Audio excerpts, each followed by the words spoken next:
महाराष्ट्र के राज्यपाल श्रीमान रमेश बैस जी, मुख्यमंत्री एकनाथ शिंदे जी, केंद्रीय मंत्रिमंडल के मेरे सहयोगीगण, महाराष्ट्र के उप मुख्यमंत्री देवेंद्र फडणवीस जी, अजीत पवार जी, भाई दिलीप जी, अन्य मंत्रीगण, सांसद और विधायकगण, भाई और बहनों, अगस्त महीना हा उत्सव व क्रांतीचा महिना आहे.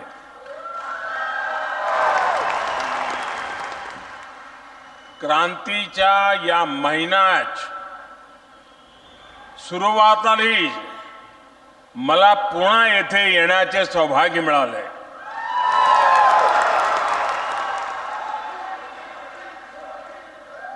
वाकई पुणे का भारत की आजादी के आंदोलन में बहुत बड़ा योगदान रहा है. पुणे ने बाल गंगाधर तिलक जी समेत अनेक क्रांतिवीर, स्वतंत्रता सेनानी देश को दिए हैं. आज ही लोकशाहीर अण्णाभाऊ साठे की जयंती भी है. ये हम सब के लिए बहुत ही खास दिन है. अण्णाभाऊ साठे महान समाज सुधारक थे. बाबा साहब आंबेडकर के विचारों से प्रभावित थे. आज भी बड़ी संख्या में छात्र और विद्वान उनके साहित्य पर शोध करते हैं. अण्णाभाऊ साठे के कार्य, उनका आह्वान आज भी हम सबको प्रेरित करता है.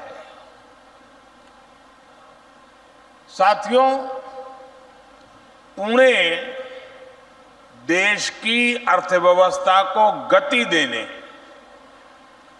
देश भर के युवाओं के सपनों को पूरे करने वाला एक जीवंत शहर है. आज जो प्रोजेक्ट पुणे और पिंपरी चिंचवड़ को मिले हैं, उससे ये भूमिका और सशक्त होने वाली है. अभी यहां करीब 15,000 करोड़ रुपए के प्रोजेक्ट्स का शिलान्यास और लोकार्पण हुआ है. हजारों परिवारों को पक्के घर मिले. वेस्ट से वेल्थ बनाने का, कचरे से कंचन बनाने का आधुनिक प्लांट मिला है. इन परियोजनाओं के लिए मैं सभी पुणे वासियों को, यहां के सभी नागरिकों को बहुत बहुत बधाई देता हूं. साथियों, हमारी सरकार शहरों में रहने वाले, विशेष करके मध्यम वर्ग की, प्रोफेशनल्स की, उनकी क्वालिटी ऑफ लाइफ को लेकर बहुत गंभीर है.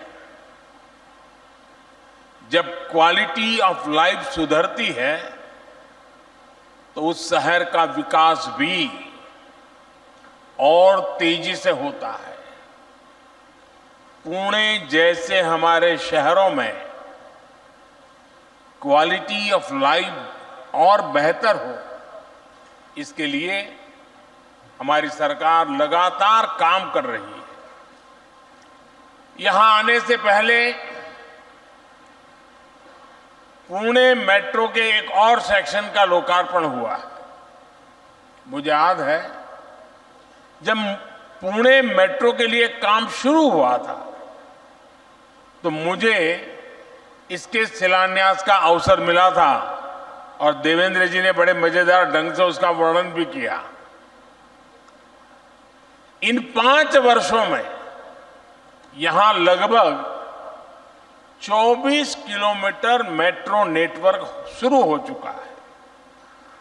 साथियों, हमें भारत के शहरों में रहने वाले लोगों का जीवन स्तर अच्छा बने और उसे अगर हमें नई ऊंचाई देनी है तो हमें पब्लिक ट्रांसपोर्ट को आधुनिक बनाना ही होगा। और इसीलिए ही आज भारत के शहरों में लगातार मेट्रो नेटवर्क का विस्तार हो रहा है। नए नए फ्लाईओवर बनाए जा रहे हैं।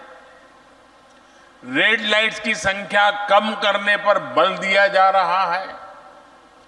साल 2014 तक भारत में 250 किलोमीटर से भी कम मेट्रो नेटवर्क था। इसमें से भी अधिकतर दिल्ली एनसीआर में था। अब देश में मेट्रो नेटवर्क बढ़कर 800 किलोमीटर से भी ज्यादा हो गया है। इसके अलावा 1000 किलोमीटर की नई मेट्रो लाइन के लिए काम भी चल रहा है। 2014 में सिर्फ 5 शहरों में मेट्रो का नेटवर्क था। आज देश के 20 शहरों में मेट्रो नेटवर्क संचालित है। महाराष्ट्र में ही पुणे के अलावा मुंबई और नागपुर में भी मेट्रो का विस्तार हो रहा है।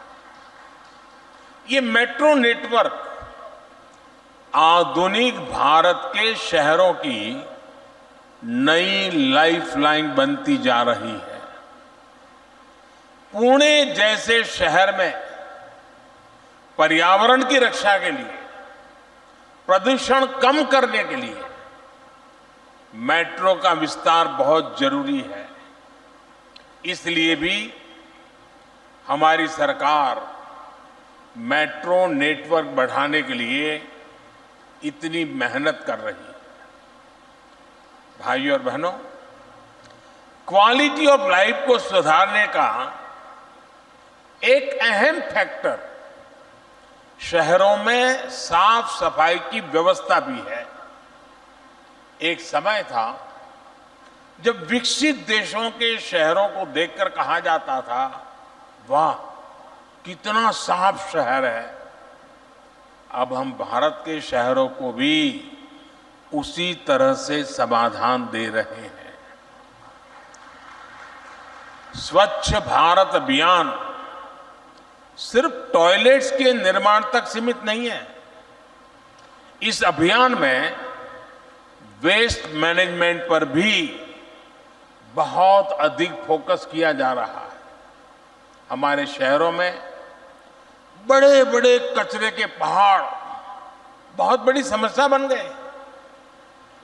आप भी जानते हैं कि पुणे में जहां मेट्रो का डिपो बना है, वो पहले कोथरूड कचरा डंपिंग यार्ड से जाना जाता था।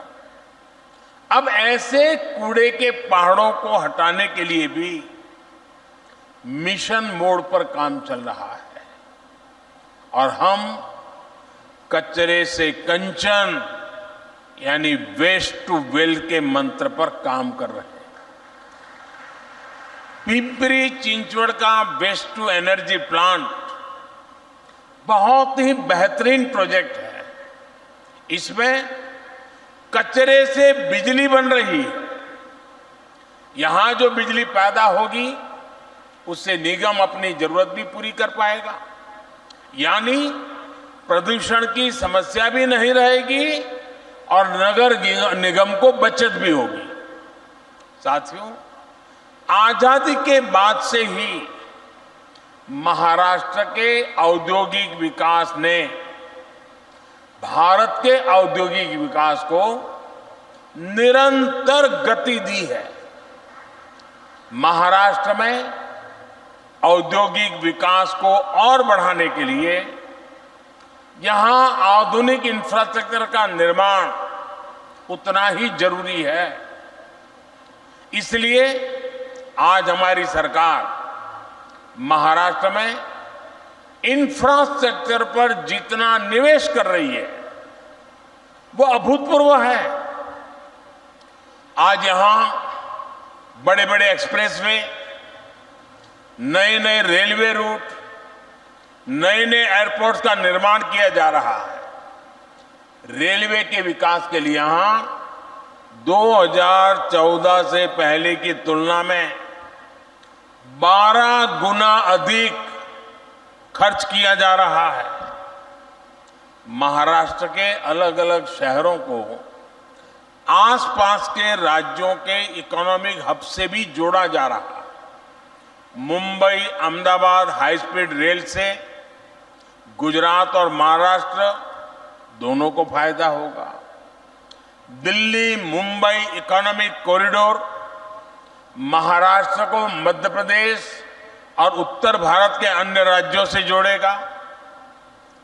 वेस्टर्न डेडिकेटेड फ्रेट कॉरिडोर, ये महाराष्ट्र और उत्तर भारत के बीच रेल कनेक्टिविटी भी बिल्कुल बदल जाएगी।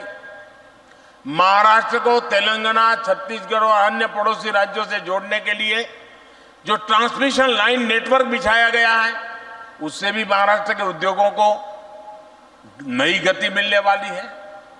ऑयल और गैस पाइपलाइन हो, औरंगाबाद इंडस्ट्रियल सिटी हो, नवी मुंबई एयरपोर्ट हो, सैंद्र बिडकिन इंडस्ट्रियल पार्क हो, ये महाराष्ट्र की अर्थव्यवस्था को नई गति देने का सामर्थ्य रखते हैं। साथियों, हमारी सरकार राज्य के विकास से देश के विकास के मंत्र को लेकर चल रही है। जब महाराष्ट्र का विकास होगा तो भारत का विकास होगा, और जब भारत का विकास होगा तो उसका उतना ही लाभ महाराष्ट्र को भी मिलेगा।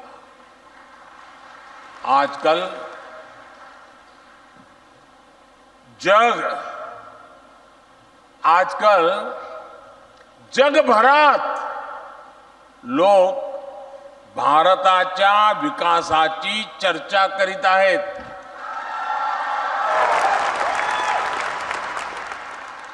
इस विकास का लाभ महाराष्ट्र को भी हो रहा है, पुणे को भी हो रहा है।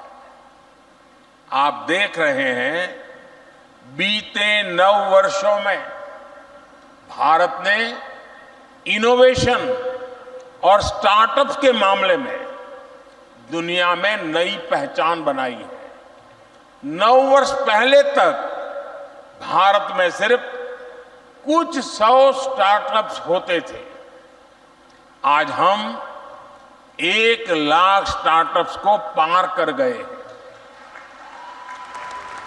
ये स्टार्टअप, ये इकोसिस्टम इसलिए इतना फल फूला रहा है क्योंकि हमने डिजिटल इंफ्रास्ट्रक्चर का विस्तार किया है। और भारत में डिजिटल इंफ्रास्ट्रक्चर की नींव बनाने में पुणे की बहुत ही ऐतिहासिक भूमिका रही है। सस्ते डेटा, सस्ते फोन और गांव-गांव पहुंची इंटरनेट सुविधा ने इस सेक्टर को मजबूती दी है। आज भारत दुनिया में सबसे तेज गति से 5G सर्विस रोल आउट करने वाले देशों में से एक है। आज देश में फिनटेक हो, बायोटेक हो, एग्रीटेक हो, हर सेक्टर में हमारे युवा कमाल कर रहे हैं। इसका बहुत बड़ा लाभ पुणे को हो रहा है। साथियों, एक तरफ महाराष्ट्र में हम चौतरफा विकास होते देख रहे हैं, वहीं दूसरी तरफ पड़ोसी राज्य कर्नाटका में जो हो रहा है वो भी हमारे सामने है। बेंगलुरु इतना बड़ा आईटी हब है, ग्लोबल इन्वेस्टर्स का सेंटर है। ये जरूरी था कि इस समय बेंगलुरु का, कर्नाटका का तेजी से विकास हो, लेकिन वहां जिस प्रकार की घोषणाएं करके सरकार बनाई गई, उसके दुष्परिणाम इतने कम समय में आज पूरा देश देख रहा है और चिंता अनुभव कर रहा है। जब कोई पार्टी अपने निहित स्वार्थों के लिए सरकार की तिजोरी खाली करती है तो इसका नुकसान सबसे ज्यादा राज्य के लोगों को होता है। हमारी युवा पीढ़ी के भविष्य पर सवालिया निशान लग जाता है, निशान लग जाता है। इससे उस पार्टी की सरकार तो बन जाती है, लेकिन लोगों का भविष्य खतरे में पड़ जाता है। हाल ये है कि कर्नाटका सरकार खुद मान रही है कि उसके पास बेंगलुरु के विकास के लिए, कर्नाटका के विकास के लिए तिजोरी खाली है, पैसे ही नहीं है। भाइयों, ये देश के लिए बहुत चिंताजनक है। यही स्थिति राजस्थान में भी हम देख रहे हैं। वहां भी कर्ज का बोझ बढ़ रहा है, विकास के काम ठप पड़े हैं। साथियों, देश को आगे बढ़ाने के लिए, विकसित बनाने के लिए नीति, नियत और निष्ठा उतनी ही जरूरी है। सरकार को, सिस्टम को चलाने वालों की नीति, नियत और निष्ठा ही तय करती है कि विकास होगा या नहीं होगा। अब जैसे गरीबों को पक्का घर देने की योजना है, 2014 से पहले जो सरकार थी उसने शहरों में गरीबों को घर देने के लिए 10 सालों में 2 योजनाएं चलाई। इन 2 योजनाओं के तहत 10 साल में देश भर के शहरी गरीबों के लिए सिर्फ 8 लाख घर बने। लेकिन इन घर की हालत इतनी बुरी थी कि ज्यादातर गरीबों ने इन घरों को लेने से ही इनकार कर दिया।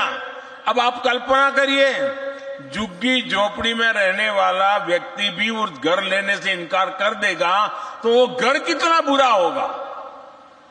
आप कल्पना कर सकते हैं, देश में यूपीए के समय बने हुए 2 लाख से अधिक घर ऐसे थे जिनको लेने के लिए कोई तैयार ही नहीं हुआ। हमारे यहां महाराष्ट्र में भी उस समय बने हुए 50,000 से अधिक घर ऐसे ही खाली पड़े थे। रुपया की बर्बादी है, लोगों की मुसीबतों की चिंता नहीं। भाइयों और बहनों, 2014 में आप सबने हमें सेवा करने का मौका दिया। सरकार में आने के बाद हमने सही नियत से काम शुरू किया और नीति भी बदली। पिछले 9 वर्षों में हमारी सरकार ने गांव और शहरों में गरीबों के लिए 4 करोड़ से अधिक पक्के घर बनाए। 4 करोड़। इसमें भी शहरी गरीबों के लिए 75 लाख से अधिक घर बनाए गए हैं। हम इन नए घरों के निर्माण में पारदर्शिता भी लाए हैं और इनकी क्वालिटी भी सुधारी है। हमारी सरकार ने एक और बड़ा काम किया है। जो घर सरकार गरीबों को बनाकर दे रही है, उसमें से ज्यादातर घर महिलाओं के नाम रजिस्टर किए जा रहे हैं। इन घरों की कीमत कई लाख रुपए हैं। यानी बीते 9 वर्षों में देश में करोड़ों बहनें ऐसी हैं जो लखपति बनी है, मेरी लखपति दीदी बन गई है। उनके नाम पर पहली बार कोई संपत्ति रजिस्टर हुई है। आज भी जिन भाइयों और बहनों को अपने घर मिले हैं, उन्हें मैं विशेष तौर पर बधाई देता हूं। मेरी तरफ से अनेक शुभकामनाएं देता हूं। और इस बार का गणेशोत्सव तो उनके लिए बड़ा शानदार होने वाला है। भाइयों और बहनों, गरीब हो या मिडिल क्लास परिवार, हर सपने को पूरा करना ही मोदी की गारंटी है। एक सपना जब पूरा होता है तो उस सफलता की कोख से सैकड़ों नए संकल्प जन्म लेते हैं। यही संकल्प उस व्यक्ति के जीवन की सबसे बड़ी ताकत बन जाते हैं। हमें आपके बच्चों, आपकी वर्तमान और आपकी भावी पीढ़ियों की चिंता है। साथियों, सत्ता येते आणि जाते, समाज आणि देश तेथेच राहतो। इसलिए हमारा प्रयास आपके आज के साथ साथ आपके कल को बेहतर बनाने का भी है। विकसित भारत के निर्माण का संकल्प इसी भावना का प्रकटीकरण है। इसके लिए हम सभी को मिलकर एक साथ काम करना होगा। यहां महाराष्ट्र में इतने अलग अलग दल एक साथ इसी ध्येय के साथ आए हैं। लक्ष्य यही है कि सबकी भागीदारी से महाराष्ट्र के लिए और बेहतर काम हो सके, महाराष्ट्र तेज गति से विकास करे। महाराष्ट्र ने हम सभी को हमेशा बहुत प्यार दिया है, बहुत आशीर्वाद दिया है। ये आशीर्वाद यूं ही बना रहेगा। इसी कामना के साथ फिर से विकास परियोजनाओं की आप सबको बहुत बहुत बधाई देता हूं। मेरे साथ बोलिए, भारत माता की, भारत माता की, भारत माता की। धन्यवाद। एबीपी माझा, उघडा डोळे बघा नीट।